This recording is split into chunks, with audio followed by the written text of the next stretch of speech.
And as we get started, I would just like to remind all the students that we have extended the deadline for our essay contest.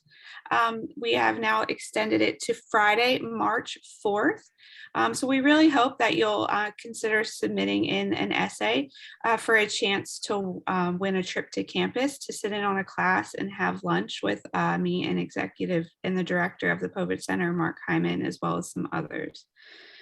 So now, before we get things started, I'm going to kick things over to Mark, the director of the Povich Center.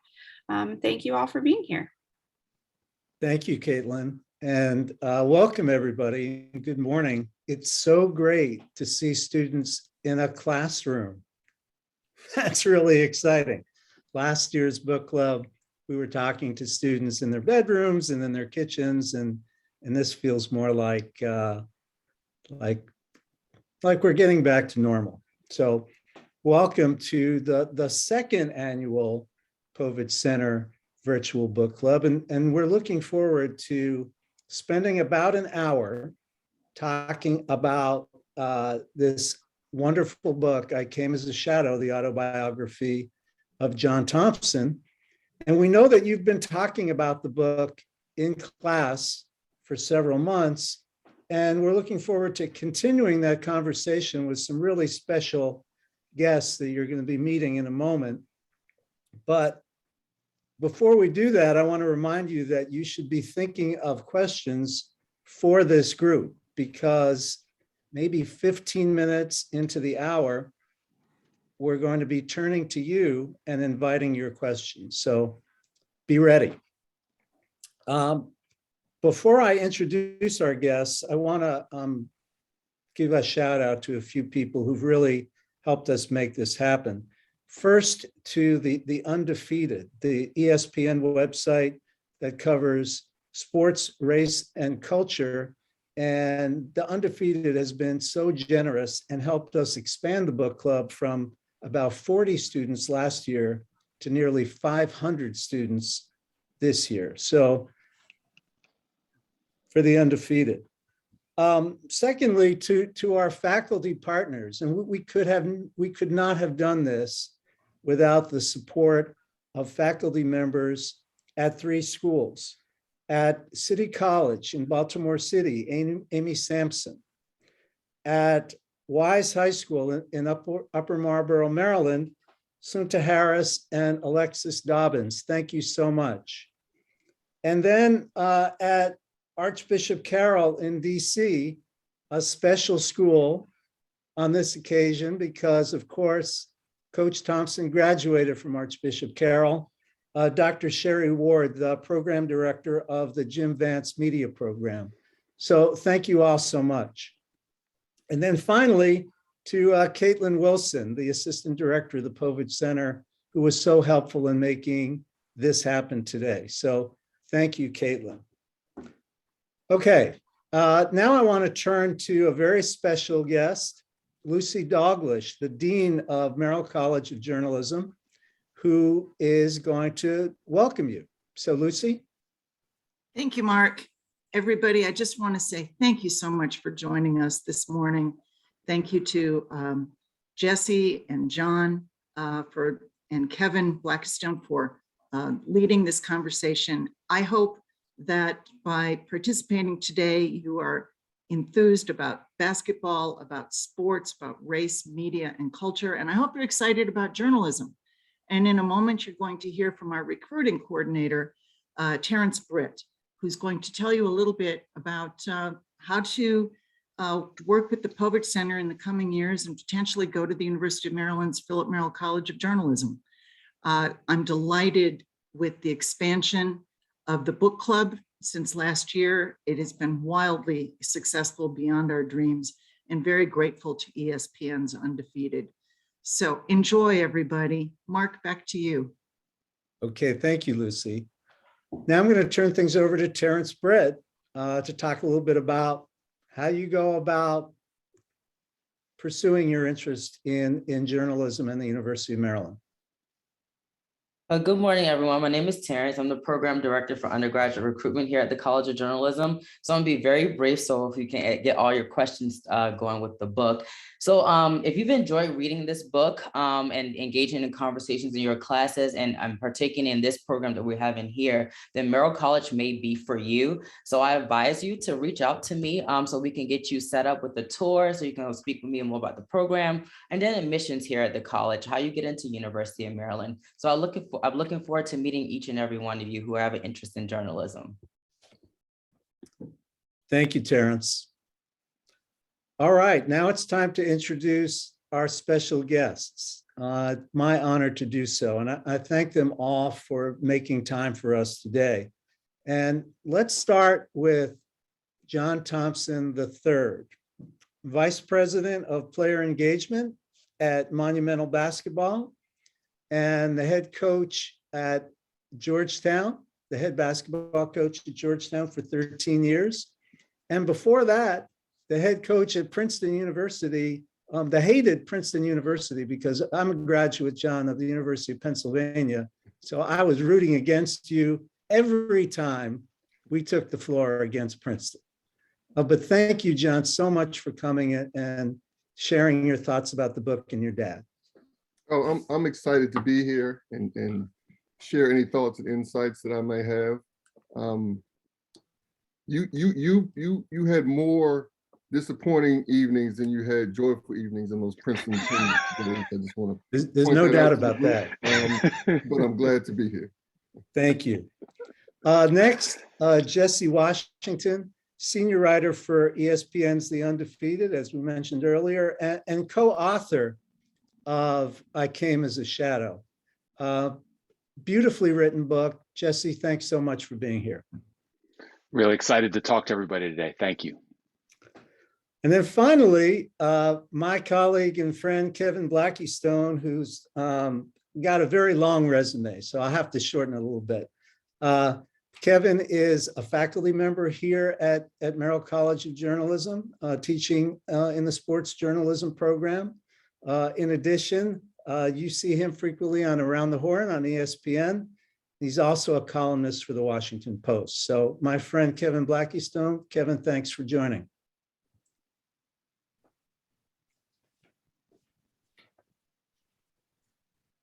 I'm going to get things started. So we're going to have a brief conversation among the three panelists, and then we're going to open things up for questions. But let me start by asking our panelists the following.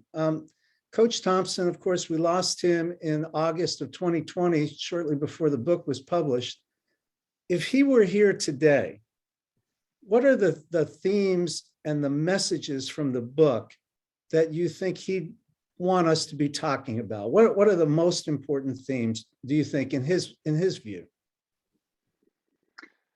Well, I'll be brief and then I'll pass it over to John, who probably knows better, but education was his number one priority. Coach Thompson ended up a coach because he intended to work with young people like all of you who are in the audience today. That was his passion. Teaching was his joy. So I think the value of education is what he would emphasize the most. John, what do you think? I think I agree with you. That's first and foremost. And also understanding that people develop at different times in different ways. So, early in his life, he was considered not very good in school, not smart. And he did not believe that. His mother did not believe that. His parents did not believe that. And he fought through difficult situations where he was trying to be held back. So education, definitely. And I think the other thing is use your voice in whatever capacity you can. Some people have a larger platform than others, but use your voice to step up, to speak out for what you believe in.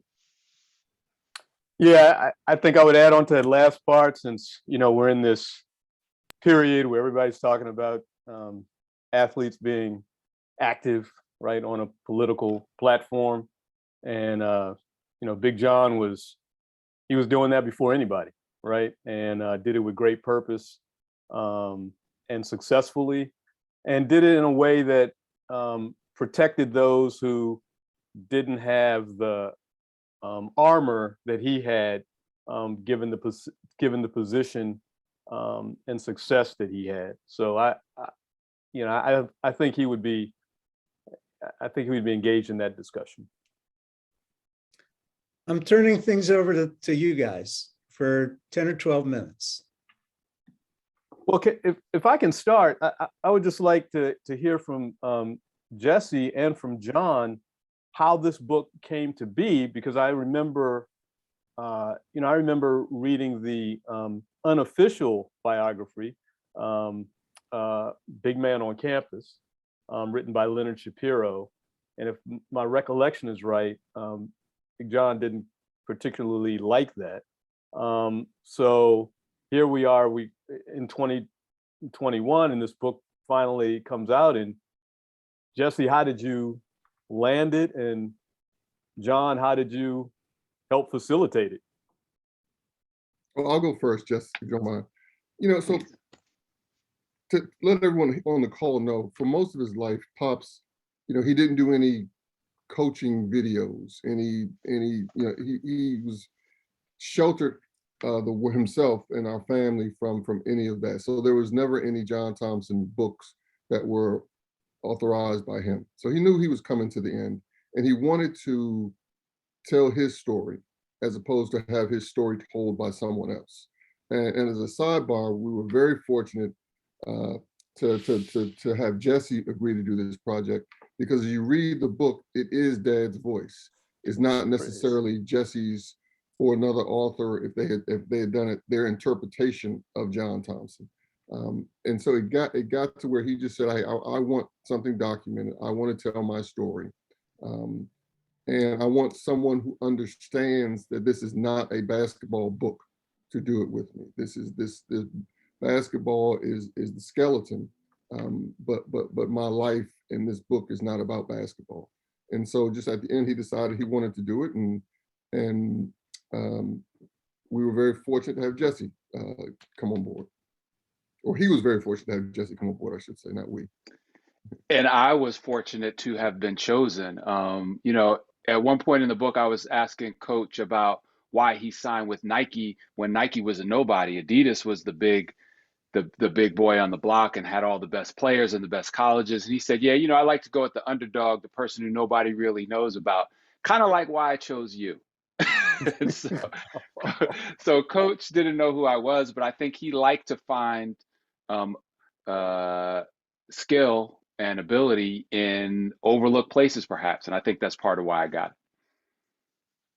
it. And the other thing I would say is, the third rail in society that people hate to touch, people are touching it now, and some people are getting burned by it, is the issue of race. And everybody thinks about John Thompson, and they think about this large Black man with a booming voice.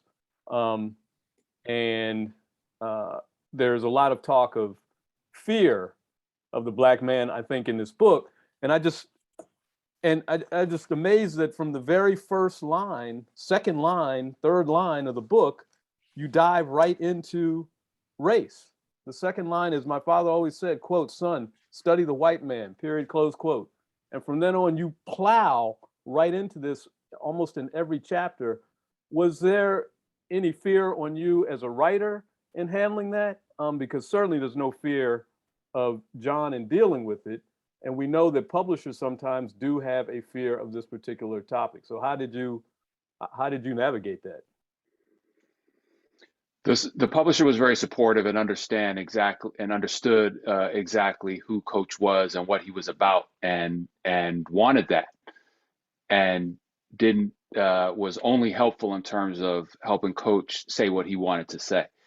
I think Coach had to figure it out a little bit, get the balance right, and talk about it and see how it came out on the page, because everything is in the presentation and in the delivery. And so he was not a bashful man and was a man of strong convictions. And that is what he was convicted about. So my job was to just help him find the right way to frame it and to set it up. And what I hope that we accomplished was to explain, okay, these are the experiences. These are the things that happened to Coach. Out of his control, it's the world he grew up in. And that is what informed his views and convictions and opinions. And I'll say again, Jesse did a great job of pulling that out of bed and then tabling it in a manner that was digestible. Anyone who's ever spent any time with my dad knows. I mean, Jesse was probably told this 200 times. We can get to the end of this book, and if I don't like it, it's not coming out. And you know, there was another book that was written about him that it got to the very end and he didn't like it, and it was never published. But he knew what he wanted to talk about, and he did not want to necessarily sugarcoat his experiences. And he and Jesse did walk that road together to end up with I Came as a Shadow. And did you, as a son, find anything surprising? Was there a story that you didn't know, or a story that you do know that didn't make it, that you were surprised wasn't in there? There are a lot of stories that I know that didn't make it in there. I don't think that there was anything in there. I don't think, and I don't think there's anything in there that I did not know.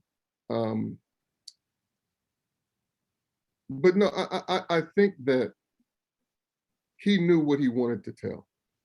He knew the story that he wanted to tell. And he knew it was, to go back to the original question, he knew that it was time to tell it. And so I feel glad that he was alive to see the finished, edited, final version. To be quite honest, I think working with Jesse and doing this book kept him going for several months, being quite honest. But the fact that he got a chance to see, and I shouldn't say see, because Jesse's going to heaven. Every night, Daddy would call Jesse and say, okay, now let's read chapter 3 again. And Jesse would read chapter 3, and I said, well, no, don't say it like this, say it like that. Well, okay. And so for, 2-3 hours every night. I don't mean Monday, Wednesday, I mean every night. And God bless Jesse's family and his wife also, because he was on the phone with Dad, making sure that this was written exactly how he wanted it written. And you really captured his voice. I mean, it is amazing. I can hear his cadence, the phraseologies that he used, the way he would always set up talking about someone by not dismissing them. I can't imagine how you went about doing that. I mean, that must have been a lot of tape recording, listening, and all of that. Am I right? Yes, you are right. And you do this type of work also, so you know what's involved with it. But I spent a lot of time with Coach. And so I was able to internalize it and to really understand it. But, from a logistical standpoint, we would tape the conversations. Funny thing about Coach and his quest for privacy, maybe the third time we sat down, he pointed at me, my tape recording. He said, okay, so how's that work? I said, yeah, well, I get the tape and then I send it out for transcription. And as soon as I said, send it out, I knew I was on thin ice. He said, send it out.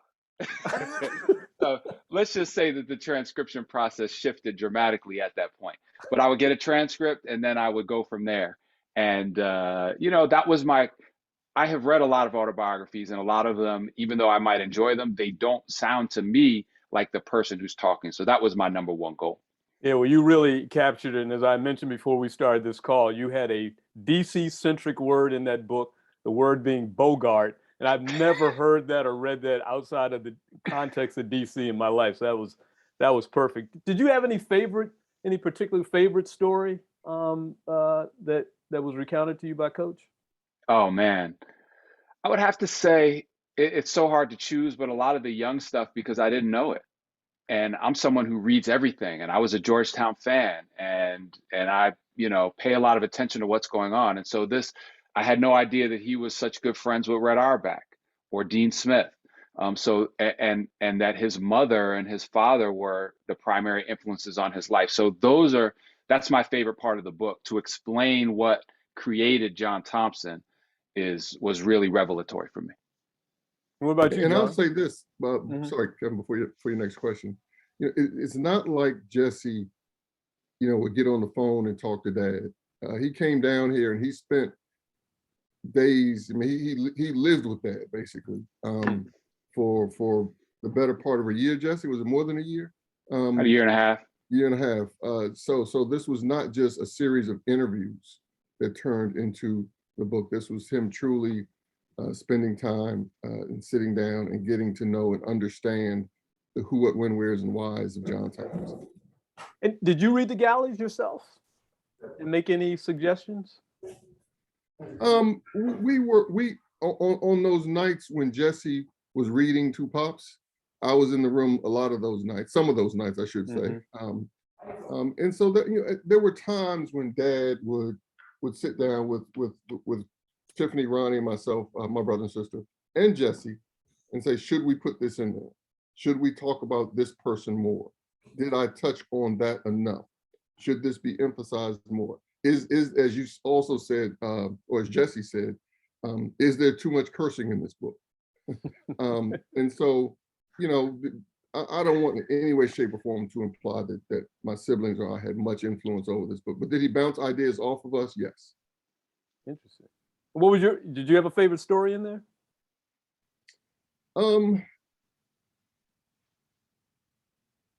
I don't think so. But one thing I will say is, as you go through this book, and as you think about my dad's life, and you think about the summer that he died, you know, one thing that made him extremely proud, and in the end, you know, he was in and out of consciousness.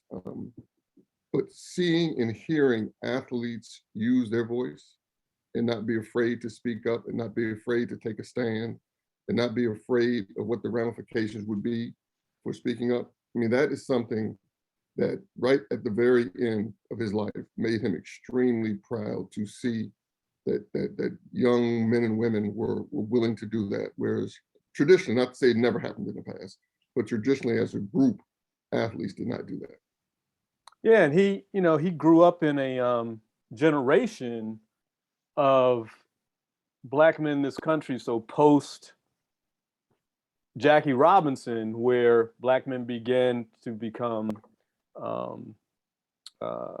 less accommodating in the way that they protested ills in society directed at Black people. So to me, he almost follows that, you know, track. He's very emblematic of the post-World War II Black America. But at the same time, and as he argues in the book, and he always pointed out to me, he's also the biggest capitalist, Black capitalist you might know too, right? And you talked about the Nike story, and then the fact that he told his players how much money he was making from Nike, and challenged them as to why they weren't asking him for some of that money since they were the ones playing the game. I really love that story, and I love the story where was a revelation for me, the origin of the towel over the shoulder. And was that something that you had written down, you wanted to find out about, or was that volunteered? Oh no, 100%. That was high on my list of questions. We got that out of the way early, because he was so known for it, but Right. it was, you know, and his answer was surprising. I think Coach liked to surprise people. And I will say that the before we get to the questions, Mark, upon reflection, I think that one of my favorite stories in the book was how he interacted with the drug dealer Rayful Edmond. Not because it was all dramatic and glamorous or mysterious, but because it defied expectations of him intimidating somebody, and it really set a model for how we can deal with the entirety of our community in a way that doesn't accept wrongdoing, but respects people as human beings, that seeks the value in everybody, that understands the reasons why some people go off the track, and still maintain our dignity and our respect and our well-being. So that chapter was, to me, was revelatory. We could go on this way for a long time, but I think we want to hear some student voices. So, I mean, typically in a virtual panel like this, I would collect the questions and I would ask them, but I think we want to hear directly from the students. So I'm going to ask for help from the faculty members who are on the call in queuing up students who would like to ask a question. Well, why don't we start at Archbishop Carroll? Thank you so much for having us. We have a room full of students. So we're going to start with our first student and he will introduce himself. Hello, I'm Jamal. I'm in 11th grade and also advanced scholar at Archbishop Carroll. And my question is for the panel. So John Thompson stated that Georgetown hired him partly to repent for their profiting of slavery. So my question is, did hiring a Black coach have that much of an impact? Jamal, thanks for that question. That's a great question. I think it did. I think the presence of John Thompson, number one, on the institution of Georgetown and at Georgetown, really pushed, pulled, dragged them into a new era of understanding the Black community that Georgetown is in DC much better. And I also think that by putting Coach Thompson on a national stage, he had a tremendous effect on American society, period, beyond sports. So in those ways, I do think it made a difference. Great question, Jamal. Yeah, Jamal, and I want to echo what Jesse said. Not only, yes, I think it had an impact, but a large part of that is because, and Daddy talks about this in the book, is that Georgetown did not try to change him. Georgetown let him be him. They didn't just hire a Black person and try to, okay, now you need to act like this and do this, and you can't be yourself and speak on issues in a manner in which you deem necessary. And so, you know, not just hiring a Black man, but hiring him and then letting him be him, I think absolutely had an impact. But great question. This is Brian Ellaby, the athletic director here at Archbishop Carroll. I'd like to reiterate some of those sentiments about influencing some of the coaches around the country. Being a Washington, D.C. native and a former Division I basketball coach, Coach Thompson definitely had impacts on my generation of us young coaches coming up from the early 80s throughout the times now. And a lot of us mimic some of the things that he taught.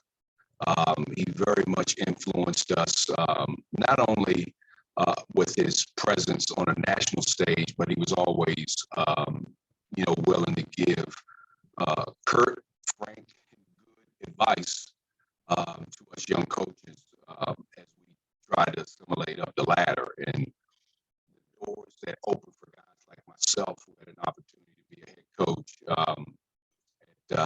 at two Division I programs, and the first African American in both programs at Loyola in Maryland and at the University of Michigan. He definitely impacted my career and many guys like me. So that's a great question. I think that a lot of us owe such a big debt for him breaking so many barriers and making it kind of cool to want to be a head coach and to be able to see someone that looked like you who actually made it to that level. Definitely inspired me and gave me the confidence that I could accomplish it.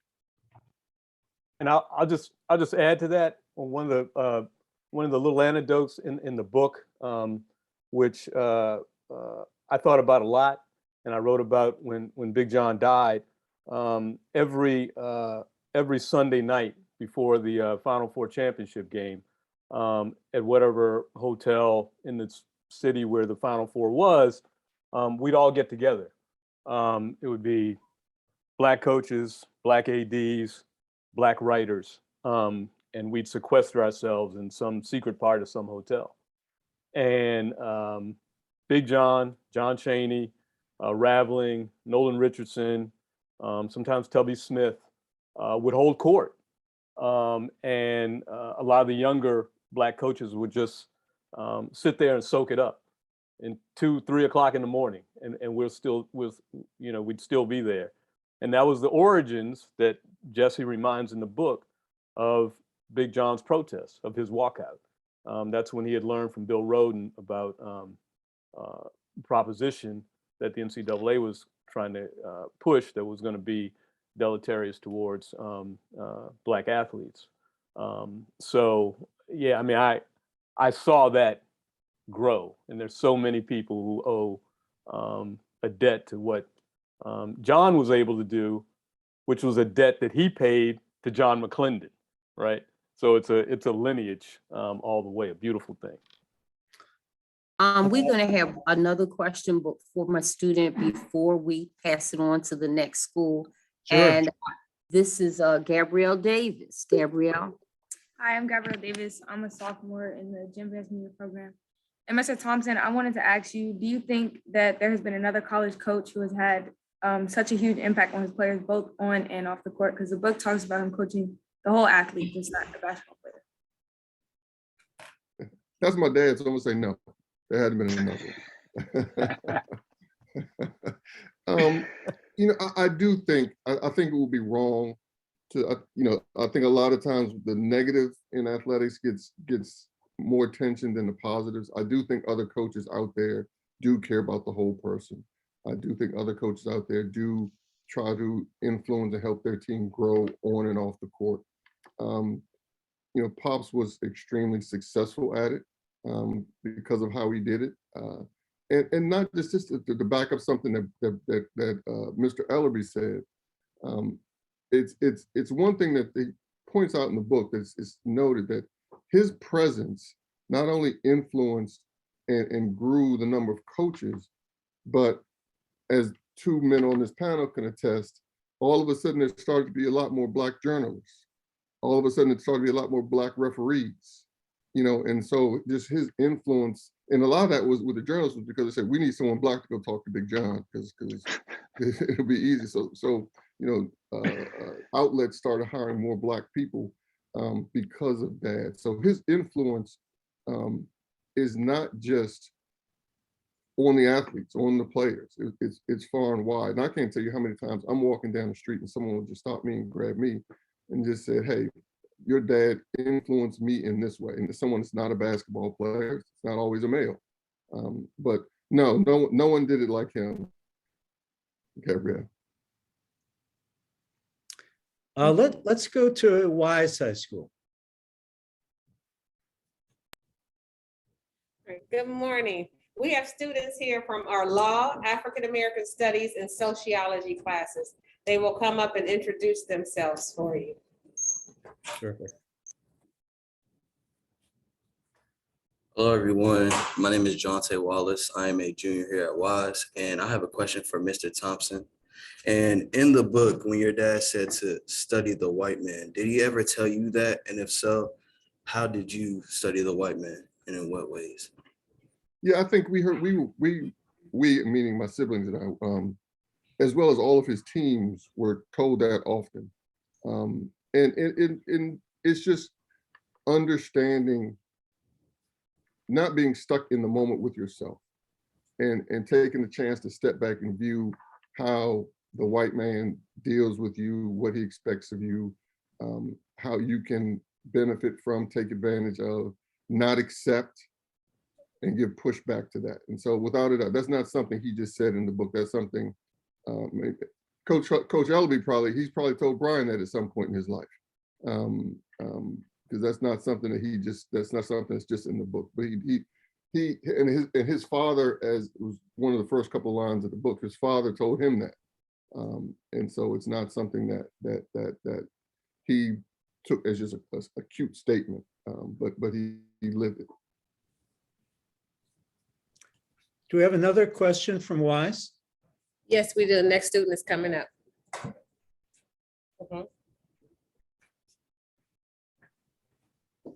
How are you doing? My name is Edward Hunter. I am a senior at Wise High School, and I have a question for Mr. Thompson.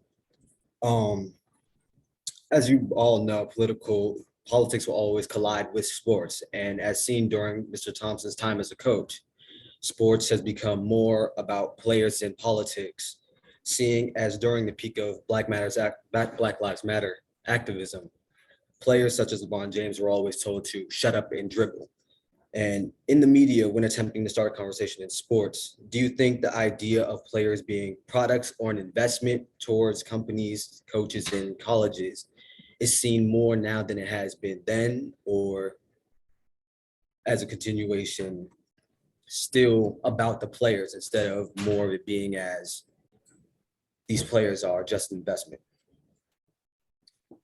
That's a great question. It's a loaded question. It's a lot in that question. You know, as I said a few minutes ago, on his deathbed, he was extremely proud to see that the athletes, more athletes, I should say, have decided not just to shut up and dribble. More athletes have decided to use their voice and their platform, and we're not afraid to speak on issues, whether it be political, social justice, what have you. Now, from a company's perspective, in many ways, the athletes are merely investments, but you don't have to let yourself just be that. You can use that company to further your own goals, your ideals, your mantra, as well as what they're getting out of you. I'm not sure. How would you answer that, Jesse? Whew. You know, I think that the last part is the most important one, is that the company's job is to make money off of what I write, or, you know, those type of things, or someone being entertained by the athlete. And it's up to us to use that reciprocally in order to do the things that we feel are important to make a difference. So I think as long as the athlete is making a difference, if they are viewed as a product, as long as the athlete is trying to give back, then that is a pretty decent trade-off.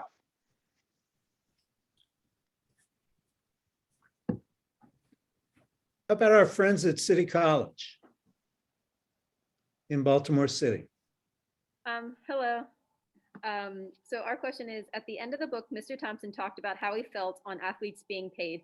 My question for the panel is, do you agree that athletes should be paid nowadays? And do you still consider that cheating or not? Kevin, what do you think?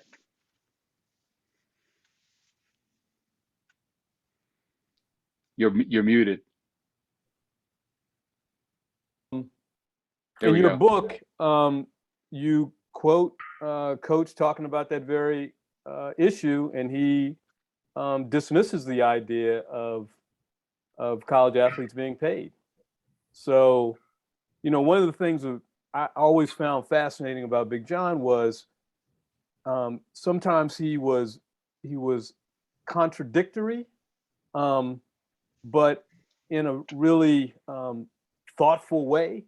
So you could debate him about these ideas, and he would explain to you why he reached the conclusion that they should not be paid. I'm on the other side of that argument. I believe that they should be remunerated beyond tuition, room and board. But John made a very he made a very cogent argument as to why he thought otherwise. Well, he did come around though toward the end, and that was one of the number one questions that I had throughout the writing of the book, and he never answered it until the very end when events sort of it changed and it just became too obvious, and then he went all in.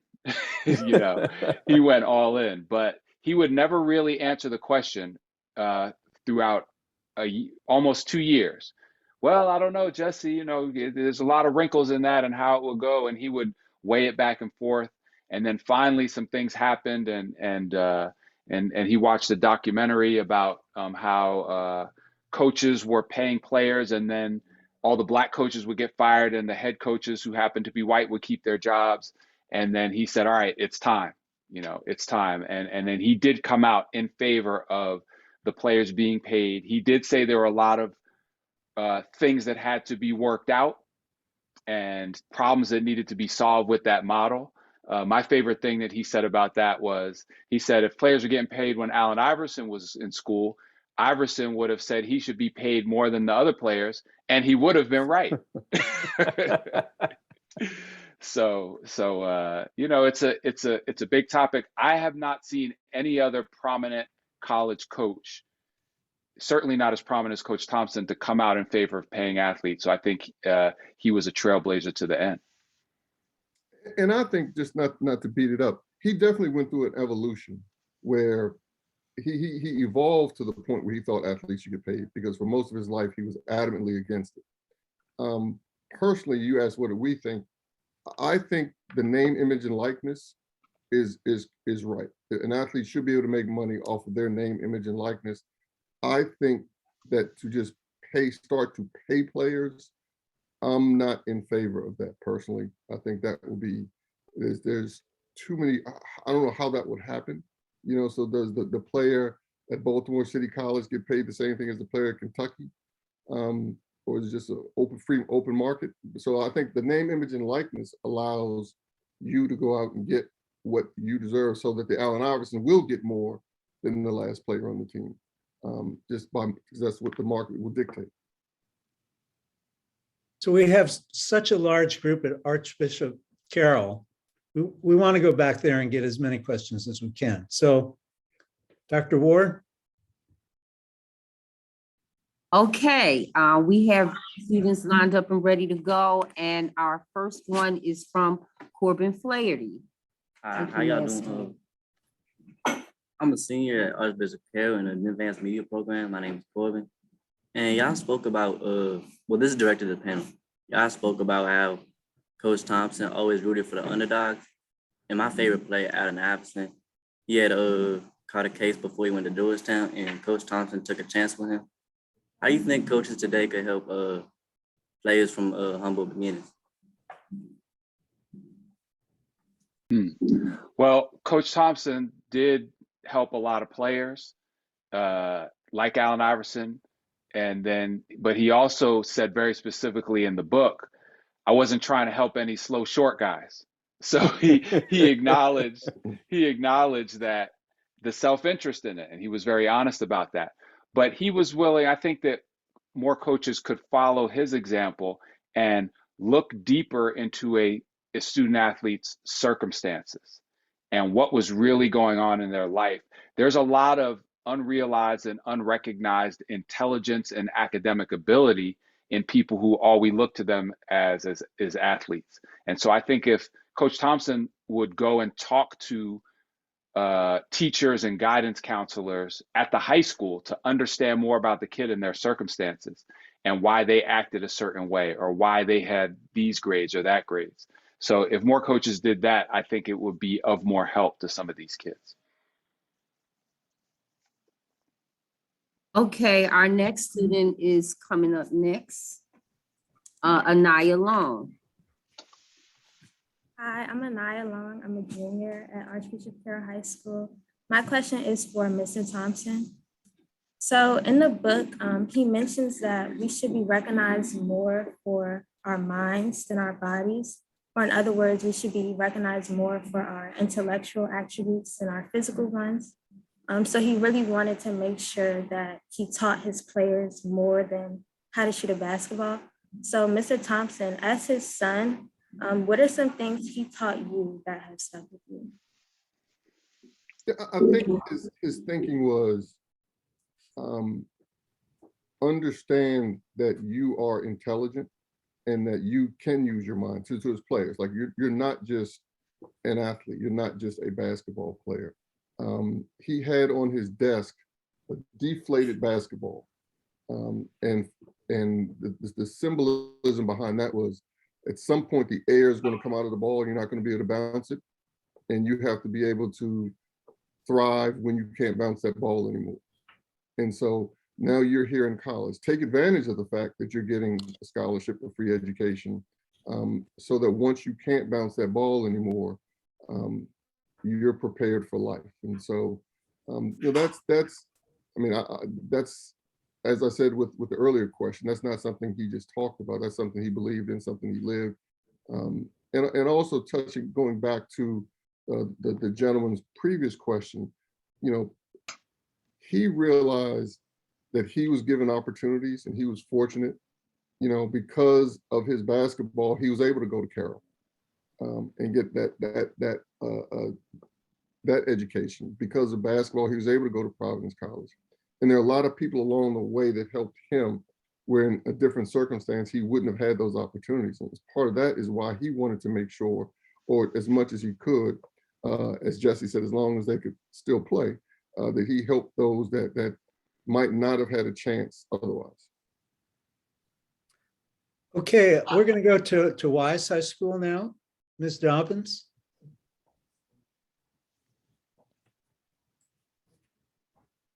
Hello, my name is Paul Shepard. I'm a senior from Wise High School. I have a question for Mr. Blackistone, if that's okay. What piece of advice would you give to an up-and-coming journalist, and what do you think of modern journalism? What do I think of modern journalism? Yes, modern journalism. I think it's great. I encourage everybody to get interested in journalism. I think it's a critical function in society. I think that information is the most important commodity on the planet Earth. When it's manipulated, horrible things can happen, as we're seeing right now in Eastern Europe. One thing from Coach Thompson's life story that has been echoed here, you can read in the book. As John pointed out, he had a big impact on bringing more Black journalists into sports in particular, because newspapers found themselves not adequately prepared to talk to and understand someone like John Thompson, and really so many of the athletes who we have come to adore in sports, who come from situations that are much different from the people who have started media companies, own media companies, control media companies, and all of that. So it's really important. And what would I say to someone who wants to get in this business? Read and write. Please read. See that bookshelf behind Mr. Washington? Read. Bookshelf behind me? Read. And practice the craft of writing. And it's easier to do now than ever before, because you can start your own blog if you want to write for the public, or you can just journal for yourself.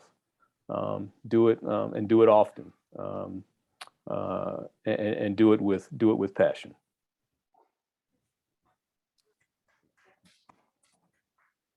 Another question from Wise, please.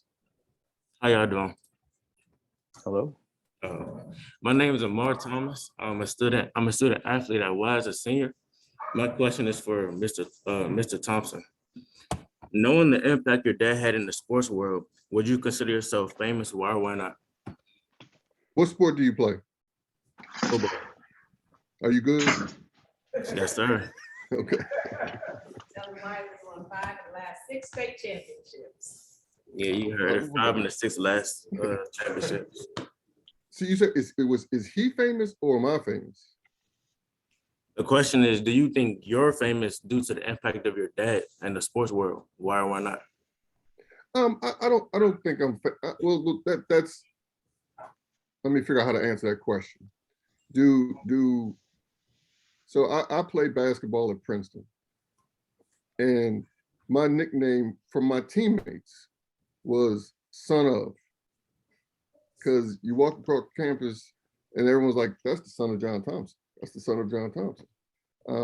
And so through my 55 years, I have received a lot of attention, questions because of my dad. No 100. I don't know whether that makes me famous or not because of him. And then I'm not sure how you define famous. I think I had a pretty successful coaching career myself.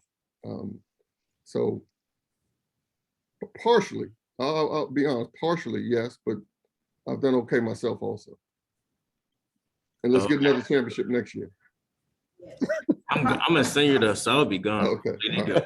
Yeah. Archbishop Carroll. Let's go back to Archbishop Carroll. Hello, my name is Bianca Ward Washington. I'm a sophomore at Archbishop Carroll and an engineering student. My question is directed for Mr. Washington. Did you have any difficulty emotionally writing about Mr. Thompson's story?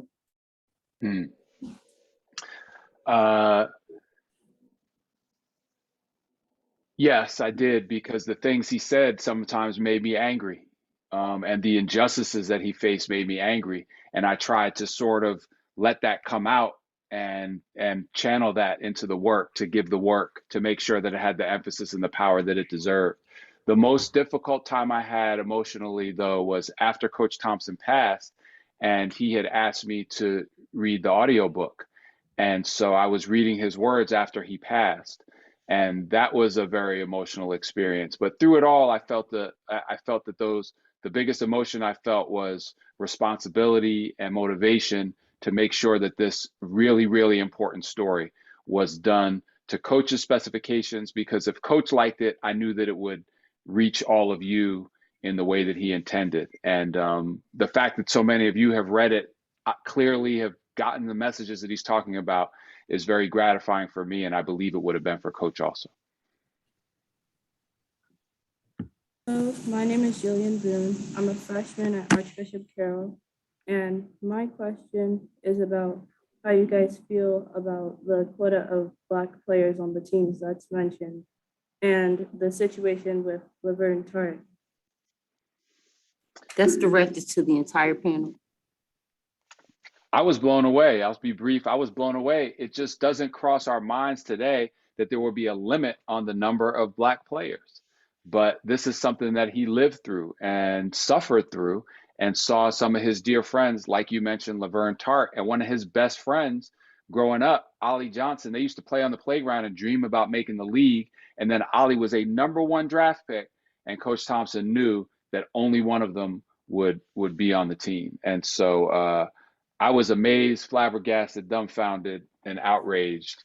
And it really shows that the systemic discrimination that we're in, this systemic racism that we're dealing with now, it shows the roots of it, and it shows that it is not at all far in the past at all.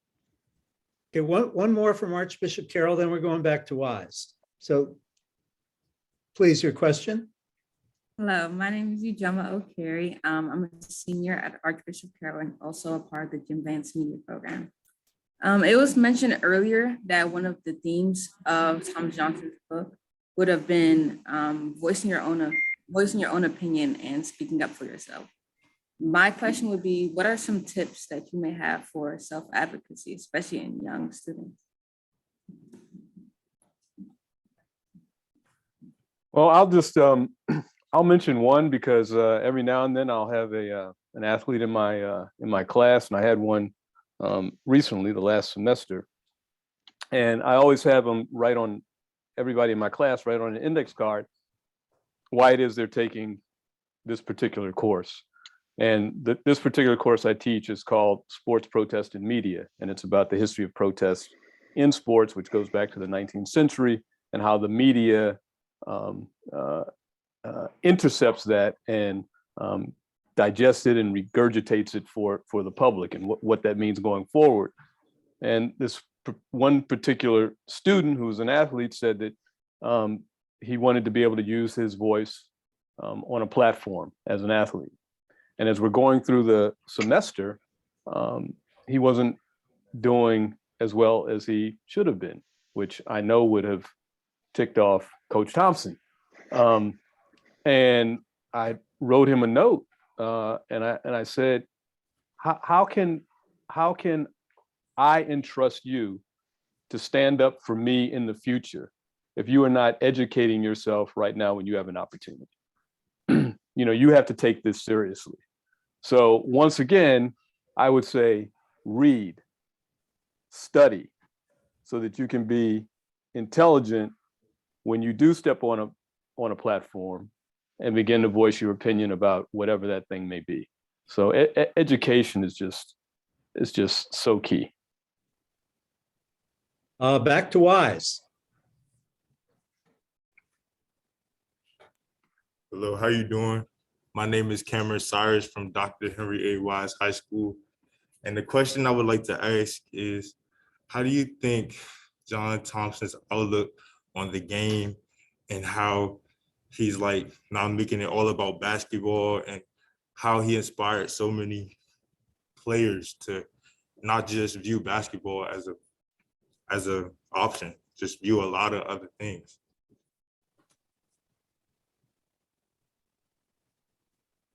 Well, I think one thing that he always said, I think it's in the book, I can't remember, I'm sure it is that he didn't have the luxury of just being a basketball coach. And he often sat back and thought, if I were just a coach, and if I just focused on basketball, how many more championships might we have won? How many more games might we have won? And so, everyone doesn't have that fortitude to do that. But he did. But he often lamented on, what if I were just a coach and didn't care about these things and didn't care about the people as much? How many more games would we have won? So I just want to throw that out there, then kick it over to the other two panelists. One more from Wise, please. Good morning, everyone. My name is Jordan Williamson, and I'm a junior at Dr. Henry A. Wise Junior High School. So my question is for Mr. Thompson. So over the course of the book, your father, John Thompson II, has shed some light on some of the individuals who had a positive impact on his collegiate basketball career. Red Auerbach, John Thompson I, and Craig Esherick, just to name a few. My apologies if I happen to mispronounce any of those. So my question is, was there anyone that you've met during your collegiate basketball career that you would deem unforgettable and that you feel rather fond of to this day? For me personally, am I? Yes, yes, sir. I go first. So Pops is obvious. So I don't want to not say that. My college coach, Pete Carrell, who's also in the Basketball Hall of Fame, was extremely influential to me. And then I go back to my first coach, and Daddy talks about this in the book a little bit, at number 2 Boys Club, Mr. Julius Wyatt. And I just remember the lessons with Mr. Wyatt, that a lot of things that I carried on to my team. You walk in the building, you got to take off your hat. No hats unless you're over 40. And just a lot of the lessons that actually had nothing to do with basketball, but just being at number 2 Boys Club, playing for Mr. Wyatt. But I would say those 3 people: Pops, Coach Carrell, and Mr. Wyatt. Thank you. I may have made a boo-boo here. Are there students from Eleanor Roosevelt High School on the call? All right, well, I didn't make a mistake. So look, I have one regret about this program, and that is that it's not 2 hours long, because that's the only way we would have gotten to all of the questions for you gentlemen. It's been a wonderful discussion. The book is terrific, and the questions were, I think, very thoughtful and reflect an understanding of the important themes in the book. So I want to thank the students and teachers, and I want to thank our panelists for really making this book club, I think, a terrific success. Thank you all. Thank you. Thank you. Thank you for having us. Great questions. Very well prepared. Hope to see you all next year. Bye-bye. Bye-bye. Bye, thank you. Thank you. We'll be back.